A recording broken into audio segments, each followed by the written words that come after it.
Hello, this is Jason Kendall, and welcome to the next of my Introductory Cosmology lectures. I'm continuing through Dr. Barbara Ryden's textbook, Introduction to Cosmology, second edition, and this is the last section of Chapter 2 on the fundamental observations, the cosmic microwave background. If you're just tuning in for the first time, please go check out the playlist in the description below, which will get you caught up in the correct order to watch this video series. Or you can go to my website, jasonkendallastronomer.com, and that'll also show you the correct order of these videos, as well as the order of my complete introductory astronomy course, also on YouTube. So, without further ado, let's continue down this path of introductory cosmology and look at the cosmic microwave background. So to start with, what is light? Light is composed of photons. Photons are the carriers of the electromagnetic force. We can also think of them as packets of waves. Every photon has an indicative frequency and wavelength, and they also carry momentum, but always travel at the speed of light, which can be changed by the medium through which they're traveling. Light and photons exhibit a wave-particle duality. Sometimes you measure them for particle properties, and sometimes you measure them for wave properties.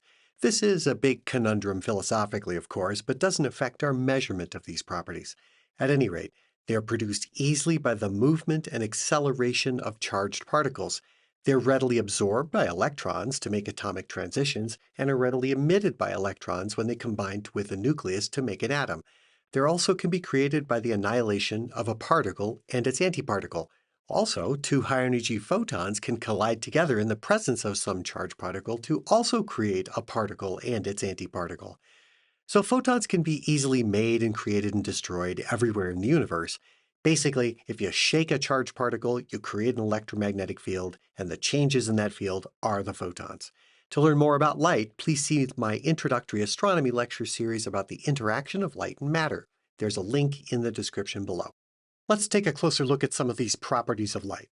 So when we're looking at the entire spectrum of light, there are lots of different frequency ranges and wavelength ranges.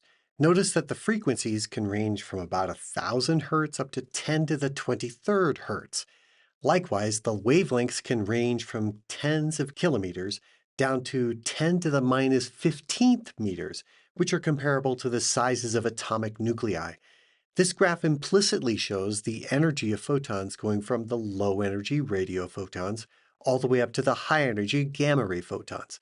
The part that we call visible or optical light only makes up a tiny sliver of all the possible wavelengths of light. For the cosmic microwave background, we're primarily concerned with the wavelengths between a few millimeters to a few centimeters. You can see that the CMB isn't as low frequency as, say, FM and AM radio bands, but there is a reason for all these space-based observatories that I'm going to be talking about for the cosmic microwave background. The atmosphere, and specifically water vapor, is a really good absorber of the CMB wavelength photons. And incidentally, this is why your microwave oven works, by the way. The oven's klystron emits white microwaves, which then basically boil the water in your food. It's heated by steam from the inside out. In any event, what we really care about are these photons that come from space, so putting orbital observatories to see this CMB background is extremely important. But there's a long and interesting history about the ground-based observations of the cosmic microwave background. In 1948, a number of important advances occurred in Big Bang cosmology. Ralph Alpher, upper left, was the graduate student at George Washington University under George Gamow, who has his head in his hand in that picture. Gamow had had some ideas about the origin of chemical elements in the Big Bang and assigned his graduate student to work on them, Ralph Alpher, and they proposed that the early universe could have created all the chemical elements. The subsequent paper, the so-called Alpher-Beta-Gamow paper, was the culmination of that work. Gamow included Hans Bethe, smiling in the lower right, in absentia to make the paper's title and authorship amusing and catchy. This deeply concerned and irritated Alpher, because Bethe was a great physicist who came up with the proton-proton chain, and Alpher rightly worried that he would be overshadowed. But published it was, and it became a famous seminal paper. Alpher completed his doctoral dissertation later that year in 1948, and in it he was the first to suggest that the early universe was likely dominated by radiation, and this opened the door for the detection of the cosmic microwave background. The Big Bang interpretation of this relic radiation was worked out in great physical detail by Alpher and Robert Hermann, he's the man in the mustache, in 1948 and 1949. Their work was followed by several peer-reviewed publications all the way up through 1953. However, Alpher and Hermann were not able to convince anyone in the early days of radio astronomy to go look for it. Using the best available values for the physical parameters that they knew, they consistently calculated the relic radiation should be observable at about 5 degrees Kelvin. This meant that 1948 could be regarded as the beginning of physical cosmology becoming part of mainstream physical science. Unfortunately, the notion that the pivotal year for the Big Bang cosmology was actually 1965 has been repeated by a lot of people, including myself and other videos and other contributors for a long time. So let me just recap the traditional story. In 1965, two researchers at Bell Labs, Arno Penzias and Robert Wilson, were using a horn antenna built for the NASA JPL ECHO project, which was designed to test microwave communications between California and New Jersey by bouncing the signal off a giant reflective orbiting balloon. ECHO 2 was this balloon. It was built by Bell Labs, launched in 1964 by NASA.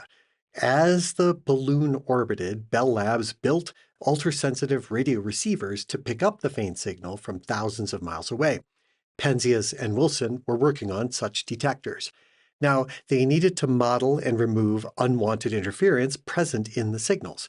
First, to get rid of the thermal noise, they cooled the receiver with liquid helium down to 4 degrees Kelvin, or that's about minus 269 degrees Celsius.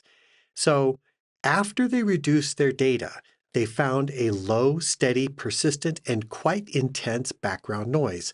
This noise, was basically radiostatic, was spread evenly over the entire sky and was present at all times in day and night.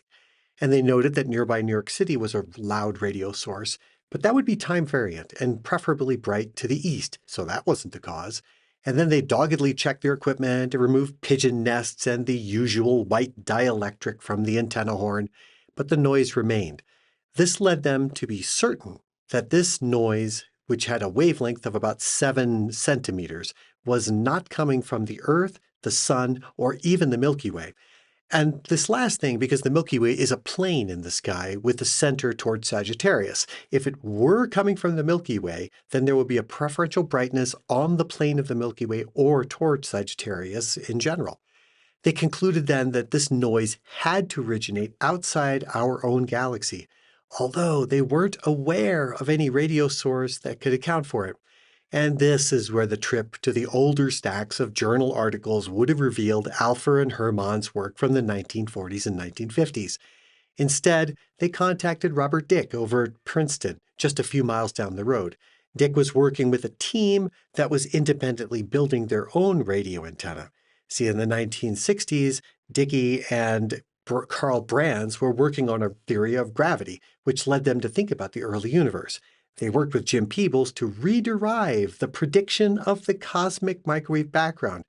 This team also missed reading Alpher and Hermann's papers from the 40s and 50s. In any event, Dickey, David Todd Wilkinson, and Peter Roll began building a radiometer to search for the cosmic microwave background. When Penzias and Wilson contacted Dickey, he soon realized that their radiometer was no longer needed. The teams jointly published their findings in the Astrophysical Journal, with Penzias and Wilson describing the observation, and Dickey basically republishing Alpher and Hermann's earlier work, especially Alpher's PhD dissertation 20 years prior. That being said, the actual discovery by Penzias and Wilson gave them the Nobel Prize in 1978. For their part, Alpher and Hermann were awarded the Henry Draper Medal from the National Academy of Sciences in 1993, and the Magellanic Premium from the American Philosophical Society in 1975, and the Georges van der Linden Physics Prize from the Belgian Academy of Sciences. Further, in 2005, Alpher was awarded the National Medal of Science for his work in, of course, this nucleosynthesis and predicting that the universe's expansion left behind some sort of cosmic background radiation. So the story of Alpher's contribution is often lost or ignored in the story about the discovery of the cosmic microwave background by public speakers and teachers. This isn't due to some big conspiracy, but rather to the fact that it points to that even brilliant, capable, and ethical researchers and scholars can make errors that sting. To that end, according to Alpher's son Victor, Penzias had met with Alpher because he wanted a correct first-hand account of Alpher's work on the CMB before accepting his Nobel Prize in 1978, so that he could assure that his remarks in Oslo would give credit where credit was due. Once the cosmic microwave background was discovered by Penzias and Wilson in 1965, it then became an incredibly important and very active area of research. The culmination of that research was the creation of the COBE satellite, the Cosmic Background Explorer NASA satellite. This NASA satellite was launched in 1989, November, and was the first space-based observatory that was dedicated to observing the cosmic microwave background. The COBE team announced its measurements in 1992, and that provided two key pieces of evidence supporting the Big Bang theory. The cosmic microwave background had a near-perfect blackbody spectrum, and it has very faint anisotropies. Now, specifically, the most interesting thing that comes into my history is this graph of the far infrared absolute spectrophotometer, which is the FIRAS instrument. The cosmic microwave background spectrum is a nearly perfect blackbody with a temperature of 2.725 Kelvin. And these error bars on this graph are made so large that they're 400 sigma error bars. The 1 sigma error bars are not possible to see. They're smaller than the width of the line of the model on this graph. So it just would look like, oh, here's the graph. There's no data. And I remember going to the American Astronomical Society conference in January of 1993, where this was presented in Phoenix. And that was a really great moment. The entire place was filled. It wasn't their first place they announced it, but it was the first time they announced it to the American Astronomical Society. And it was greeted with an enormous, enormous standing ovation, which was an amazing thing. COBE's principal investigators, George Smoot and John Mather, received the Nobel Prize in 2006 for the discovery and form of the anisotropy of the cosmic microwave background. And the COBE project turned cosmology into a precision science as a result of that. Following right on the heels of COBE in 2001, NASA launched the follow-up mission, the Wilkinson Microwave Anisotropy Probe. COBE, having conclusively shown the near-perfect blackbody spectrum, meant that Wmap would then focus on the differences in temperature from this blackbody spectrum across the entire sky. The way to do that was to have a set of differential rather than absolute radiometers as detectors for the entire mission. This differential experiment is an interesting way to measure the cosmic microwave background. The Wmap measured the differences in temperature between two small areas of the sky across 5 critical wavelength bands, 13.6, 10, 7.5, 5, and 3.3 millimeters. A nice way to think about it is with an analogy to building something with a lot of wooden planks that all need to be the same length. You could take a tape measure and measure each one, or you could line up all the wooden planks next to each other to see how they all differ in length. Presumably, the lumberyard did a pretty good job in cutting down all of them to 2 meters, but you're going to check. Lining them all up, they should be all pretty close to the same length. That's why you chose the lumberyard, by the way. They're good at cutting stuff down to size. But you'll see tiny differences in length by comparing them all next to each other. And it is that variation that was being measured in the cosmic microwave background by the Wmap probe. Not the actual temperatures, but the variation in temperature from the average. So there were 2 fixed reflectors looking at patches in the sky in different directions. As the spacecraft rotated and in its orbit around the Lagrange 2 point, it was able to cover the entire sky many times in its 10 years from 2003 to 2013. The temperature difference between a black body in one direction compared to another for a given frequency band would be as good as 1 part in 100,000. So the temperature in one direction might be 2.7251 Kelvin in one direction, and in another direction, it might be 2.7249 Kelvin.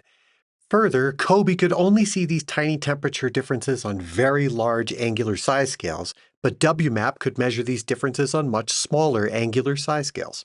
All right, so in this image, what we see on the left-hand side are images showing the temperature differences for each of the 5 observing bands, with the lowest frequency at the top and the highest at the bottom. That is, photon energy goes from greater from top to bottom. The red spots are hotter than average and the blue spots are cooler than average. The bluest blue is 200 microkelvin cooler than average, and the reddest red is 200 microkelvin hotter than average. On the right-hand side are the models of the foreground emission that block our view of the cosmic microwave background, which must be subtracted. These maps give a feeling for the emission mechanisms that dominate as a function of the frequency and where they are in the sky. And again, they match the frequency band differential sky maps on the left. The colors on the right are different than those on the left. Red on the right is from galactic synchrotron emission, which is a non-thermal spectrum. Synchrotron radiation comes from relativistic electrons spiraling in the Milky Way's magnetic fields. So red, therefore, on the right-hand side, 5 images, tracks free electrons which can interact with the cosmic microwave background photons, change their energy and direction, and smear the spectrum and the angular resolution. Synchrotron radiation spectrum is not the same as a blackbody, so it can be very easily modeled. But that model strongly depends on the model of the Milky Way's magnetic field. The green colors on the right-hand side are from free emission.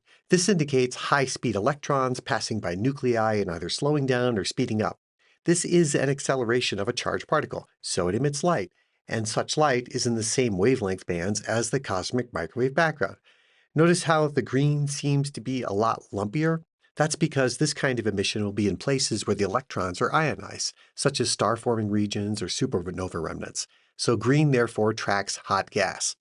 Finally, blue tracks the warm thermal dust. In the Milky Way, dust clouds would reside along star-forming regions and are composed of really tiny collections of atoms and molecules, not much bigger than a few microns in size, the same size as cigarette smoke. All 3 of these processes are low-energy electromagnetic interactions, all occurring in the Milky Way and all interfering with the observation of the cosmic microwave background. The central image is a combination of all the data on the left with the foreground emission modeling on the right subtracted away. At the 2014 American Astronomical Society conference, I chatted with David Spergel, one of the Wmap investigators, right after his plenary talk on the hunt for dark energy. He stated that one of the most important questions in all of cosmology is the accurate measurement and parameterization of the Milky Way's magnetic field and its dusty components. Knowing how to model and account for the foreground emission by the Milky Way has a direct impact on our understanding of the age, composition, and fate of the universe. The Wilkinson Microwave Anisotropy Probe ended its mission in 2013, providing an amazing 9-year map of the cosmic microwave background, and demonstrated that the universe is filled with 71% dark energy, 24% dark matter, and 5% normal matter. It gave huge support for the inflationary paradigm of the hot Big Bang, and all of these we'll talk about in upcoming lectures. Now, of course, COBE and Wmap are not the only things there. There are also balloon-based experiments, but the European Space Agency's Planck mission had even higher resolution than the previous 2. Wmap's resolution varied between about a degree for the highest frequencies and about 1/4 of a degree for the lowest frequencies. The ESA Planck's mission had resolutions down to about 1/6 of a degree, so even tighter, as you can see here. So COBE, which started all, had a resolution of only about 10 degrees. That was good enough to get the overall cosmic microwave background spectrum, show the dipole in the sky, and show the blackbody temperature, and to prove that the hot Big Bang actually happened as cosmologists posited much, starting with Alpha in 1948. But the Planck mission went even further than that with its high-resolution imaging of the sky.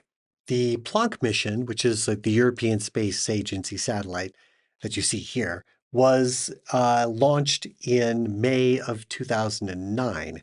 It was named in honor of the German physicist Max Planck, who is a pioneer in quantum physics and in the theory of blackbody radiation, which makes total sense considering the cosmic microwave background is a perfect blackbody.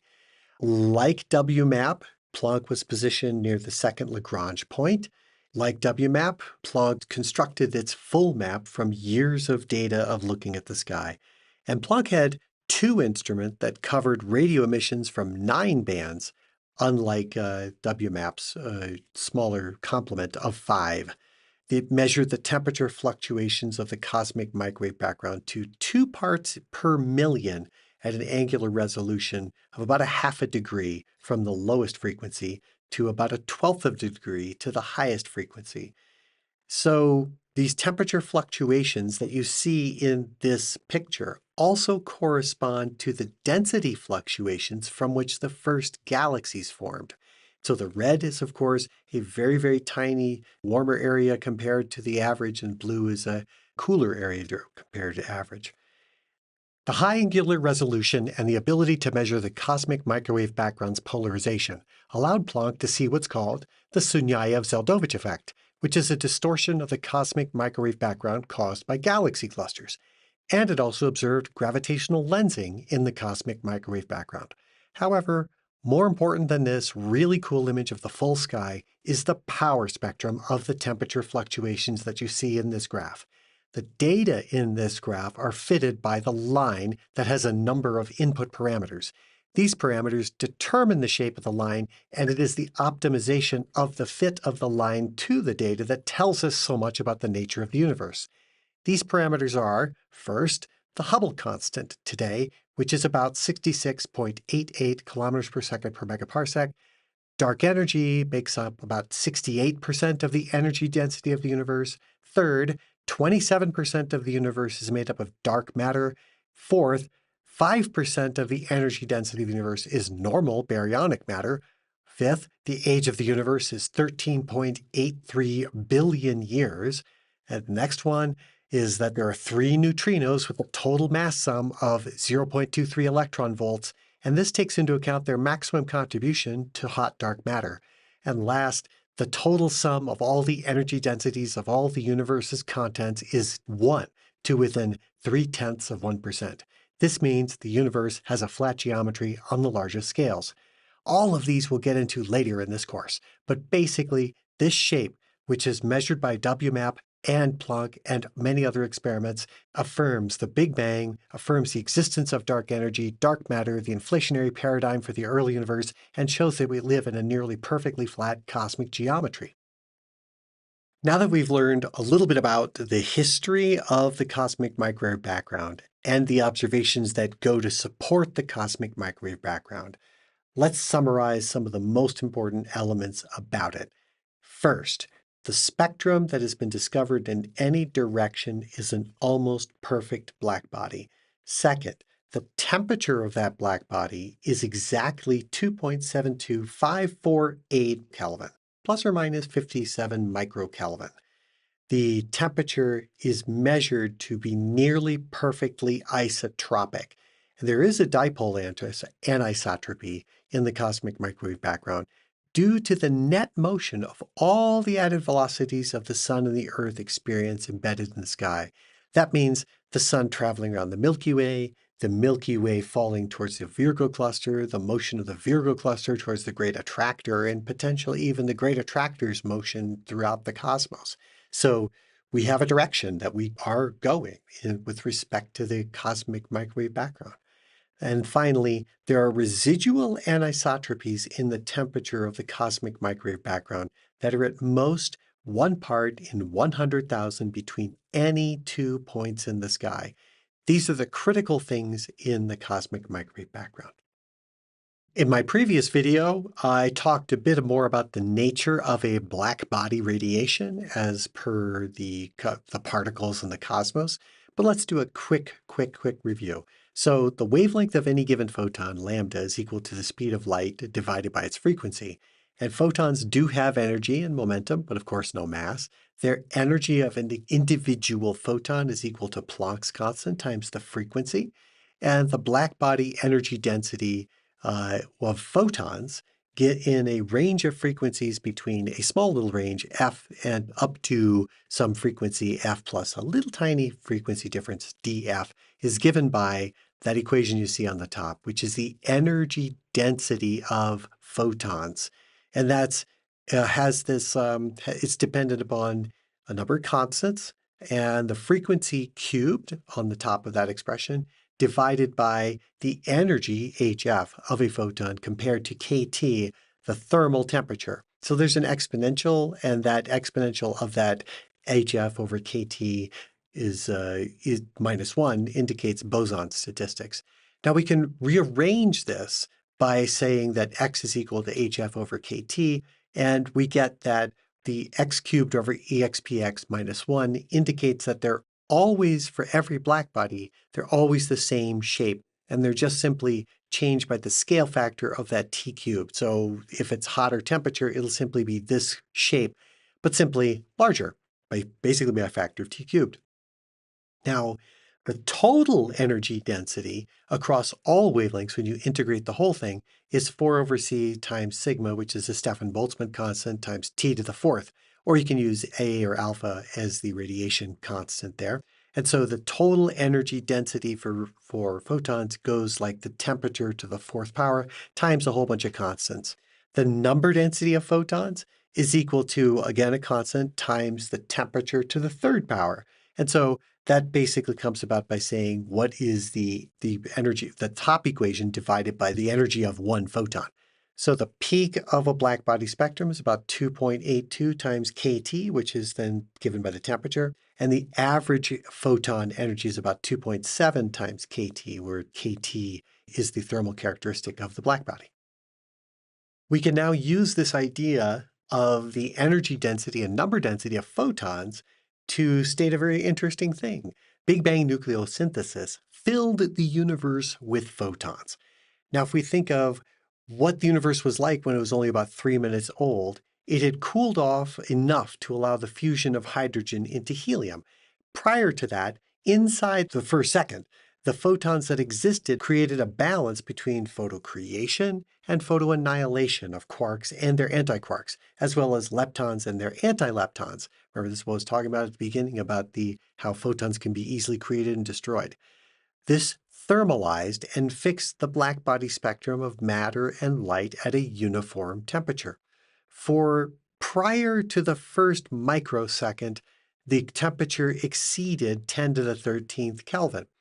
And all that existed were quark and antiquark and electron, anti-electron interacting pairs and photons. And up till that little tiny first microsecond, inside the first microsecond, there was an equilibrium between particle and antiparticle pairs and photons. And that's what's represented by my little cartoons over here, showing the reactions for quarks. After 10 to the -6 seconds, the temperature had cooled to 10 to the 13th Kelvin, which is, well, what is a billion? A billion is 10 to the 9th, so 10,000 billion Kelvin.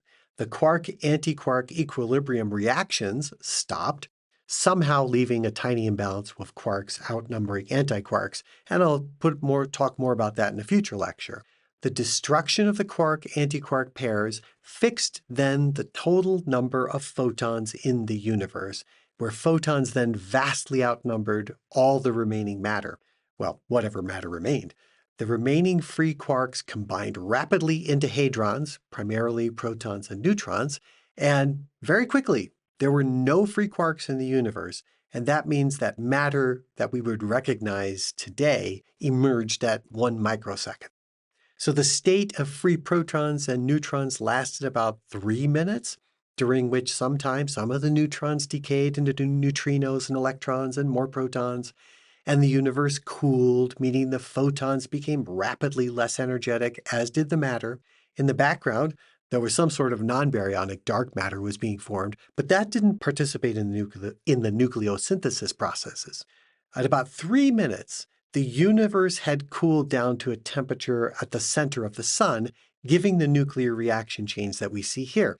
Basically, the proton-proton chain in its simplest form, since the CNO cycle wasn't possible. All the proton-proton chain steps created even more photons to add to the list created by the quark freeze-out that had just occurred. The final tally after all of this was done was that there was 1 helium atom for every 4 hydrogen atoms and 1 leftover deuterium for roughly every 100 normal hydrogen atoms. And for all of that, There were 10 to the 10th photons for every single particle. 10 billion photons in the cosmic microwave background for every hydrogen atom, helium atom, or deuterium atom. Now the expansion of the universe, since nucleosynthesis, the expansion of the universe has reduced the black body energy density. It has been reduced down to about 1/4 of a mega electron volt per cubic meter, which gives us a photon number density of about 4 times 10 to the 8th photons per cubic meter. The average energy of a current day cosmic microwave background photon has lost its glory days. It can no longer photodissociate hadrons, and it now can't even excite most atomic transitions at an average wavelength of about 2 millimeters. However, they can excite molecular transitions such as water vapor. So, cosmic microwave background photons rarely make it to the Earth's surface. In sum, the early universe's conditions created all of the cosmic microwave background photons. They all started off as gamma ray photons, the higher energy photons, and have been redshifted and expanded down into the radio. So now let's take a look at some of the regions of the blackbody spectrum of the cosmic microwave background. For the high energy tail of the spectrum, we can calculate what fraction of the photons have an energy greater than, say, some value. Here we're going to assume the energy of the photons that we're looking at is much greater than the average thermal energy kT. So the equation for the number density becomes a much simpler form, as you see. If we then ask how many photons of the cosmic microwave background are in the infrared, meaning with wavelengths shorter than a millimeter, it works out to be about 6% of the total cosmic microwave background is in the infrared. We could ask the percentage what are percentage are optical photons with a wavelength of less than 900 nanometers, and that works out to be something like 10 to the minus 2518th. That's a number that is really so small that there are exactly 0 optical cosmic microwave background photons in the entire observable universe. Even the inflationary epoch wouldn't help here because that gives something like 10 to the 65 such Hubble spheres similar to our universe that we are assured of because of the inflationary epoch. So no matter what, all of the cosmic microwave background photons are infrared or longer, with the vast majority being centimeter length wavelengths. If you want to see how this derived, please join my YouTube channel and I'll be putting the solution there. Now let's see if we ask about the fraction that are longer than some wavelength, and we also get a pretty interesting result. UHF television channels, ultra-high frequency UHF, have a typical wavelength roughly around 10 centimeters, with the long wavelength approximation of the number density of photons in the blackbody spectrum. We get that there are approximately 250,000 UHF photons per cubic meter. It's not a lot. Since the antenna for UHF television tend to be pretty large and long, an estimate for a few meters of antenna length isn't bad. So we can just estimate that all those photons are captured per second. So how many photons on the TV that you see in this little picture from long ago were actually flashes from the Big Bang? Well, let's call a 1965 television a 100-watt emitter on that screen. These are visible light photons, and the old TVs had phosphor that was illuminated by scanning electron beam from the cathode in the back. So to keep things very easy, let's pretend that it's a 100-watt blackbody on that screen. It's not a great estimate, but it'll give a good idea. That'll give approximately 10 to the 20th photons being emitted by the television screen. So 1/4 of 10 to the 6th divided by 10 to the 20th gives us about 0.25 times 10 to the minus 14th photons, or roughly a millionth of a billionth of the photons on the television were cosmic microwave background photons. Not many, but they were there. Now, before I was talking about how the photons were created initially, but how did the spectrum of the cosmic microwave background arise? And where is that coming from that we see in the sky? So what we're looking at here is a video made by NASA Jet Propulsion Laboratories at Caltech in support of the ESA Planck mission. And what we're looking at is the state of the universe from nucleosynthesis until the universe was about 378,000 years old. So What you're seeing here during this time, the electrons were all ionized from the nuclei that were present in the cosmos. The nuclei are the red blobs, and they would be about 75% hydrogen, about 24% helium with trace amounts of other stuff.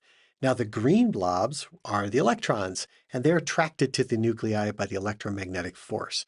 But they can't combine with the nuclei to form atoms because the photons, here the bluish bolts, are so energetic that they keep the electrons in a state of high energy, much higher than the ionization energy of a hydrogen or helium atom.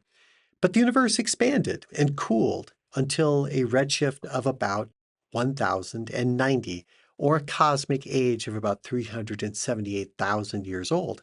At this time, the CMB photons went from something more like a cosmic optical or UV background to now an infrared background. This black body radiation at this newer, lower temperature was not enough to keep the electrons from binding with the nuclei to form atoms. Then, once the matter formed atoms, then the photons no longer significantly interacted with the matter, and this meant that the cosmic microwave background photons produced in the Big Bang could now stream freely on their way around the cosmos, hardly interacting anymore. Oddly, this time when the first atoms appeared in the universe is called the epoch of recombination. But they've never been combined before then, so it should be called the epoch of combination. Unfortunately, this is just yet another one of those astronomer things which started somewhere and stuck. The moment that the photons stopped interacting with the electrons came shortly after atoms started forming.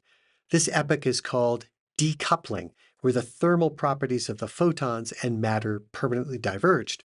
That these two epochs are different but close in time should make some sense because if you're given a blackbody spectrum, the curve is a long high-energy tail. So even as atoms were forming due to the cooling of the photon field, the electrons still readily interacted with the photons. This meant that the electrons were just barely being captured by the atoms into higher atomic orbital levels. It would take a short while before the electrons would have a low enough energy to drop to the ground state of the atomic orbital shells. Those epochs are important because they create what we call a primordial light barrier.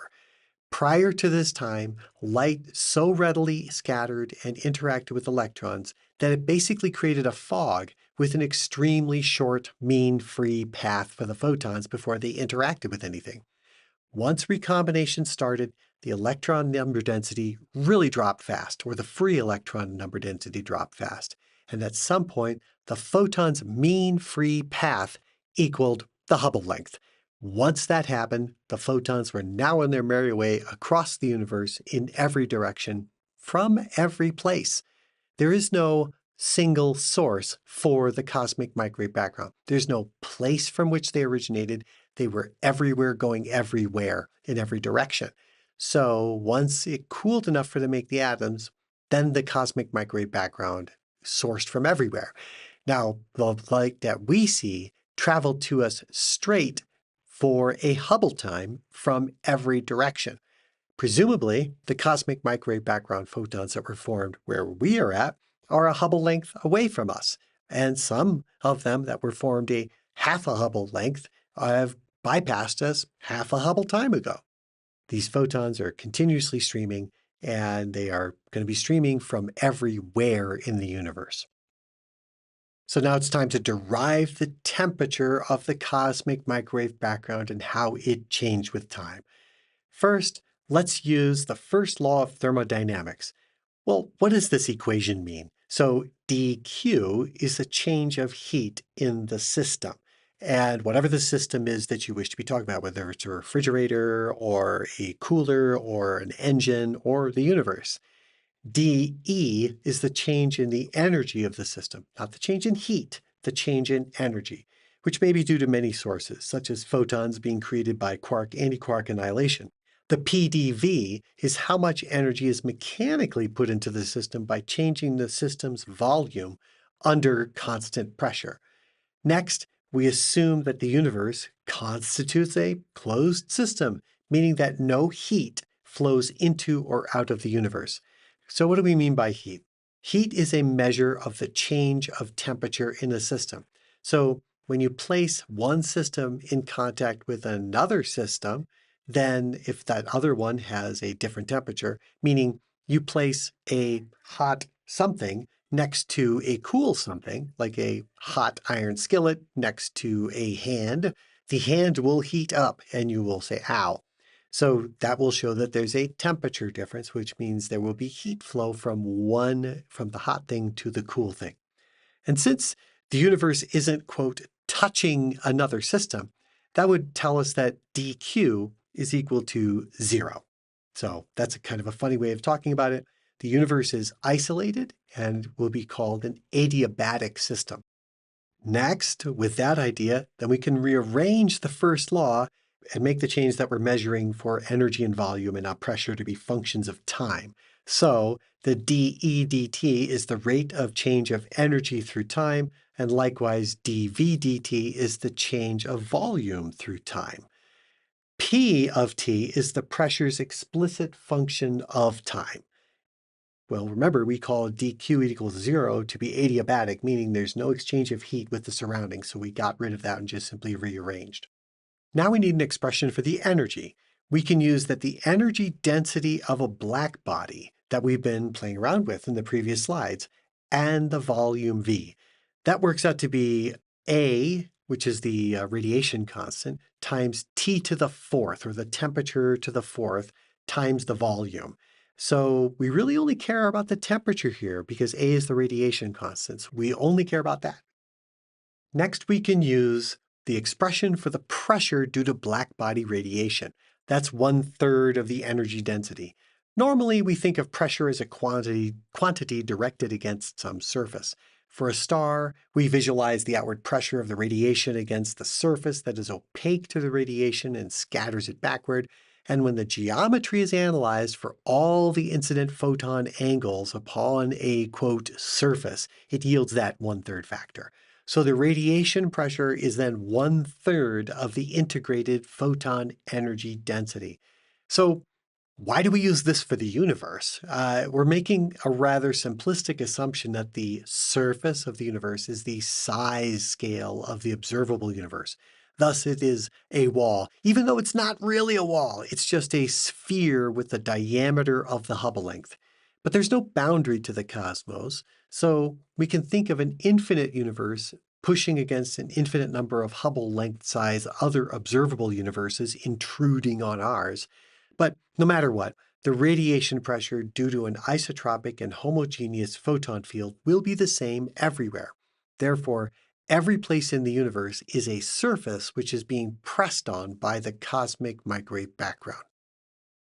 Lastly, we know that a homogeneous, isotropic, expanding universe will have a volume that's proportional to the scale factor of the growth cubed. That scale factor, A, is not the same as the A in the energy density and pressure. Those A's are constants of the radiation field, composed of H bars and K's and C's.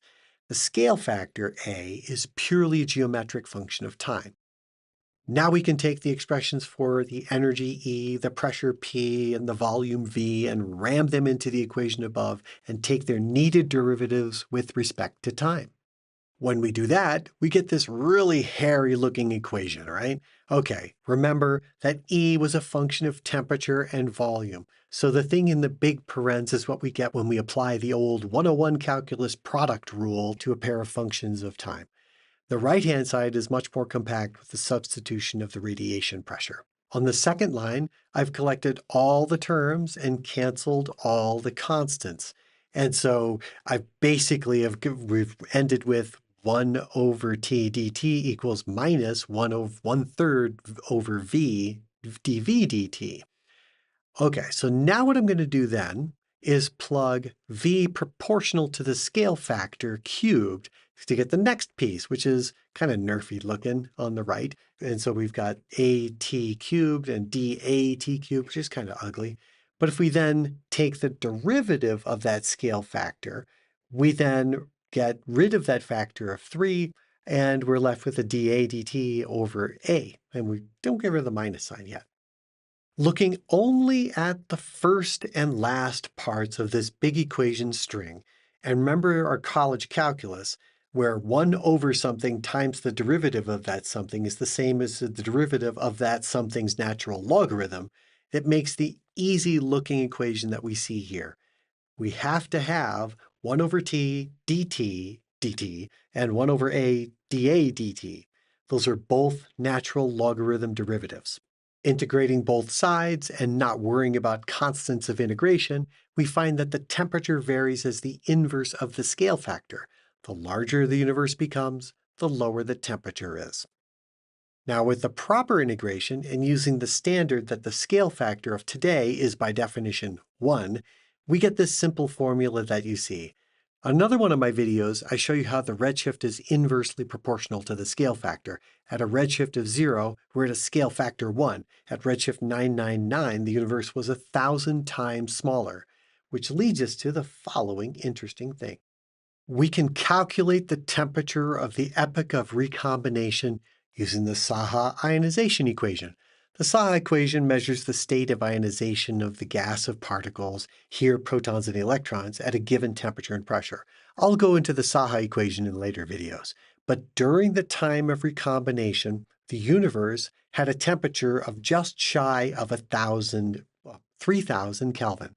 For the universe to be measured today to be 2.75 Kelvin, then the universe was 1,090 times smaller than it is today.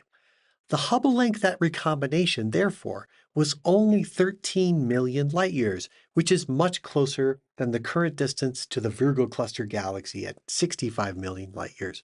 But then, of course, the Virgo cluster was closer back then too, due to the expansion being run backwards.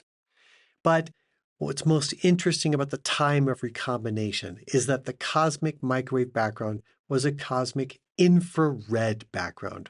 The universe, at an age of 378,000 years old, 1,000 times smaller than it is today, the universe was as hot as the surface of Proxima Centauri, the closest star to the Sun. All right, that's a little bit about the cosmic microwave background and where it comes from, how we derive it, where we get this concept that there should be such a cosmic microwave background, and the fundamental observations that show that it really does exist and it is a perfect black body at a very low temperature, and we observe it in microwave frequencies. I'd like to thank you for watching and sticking with it. Please subscribe to the channel, and if you'd like to, please even join and become a member. If you do, you get to see videos released in advance, as well as featured member-only videos. You can also join my Patreon. Either one is fantastic. And we'll see you next time.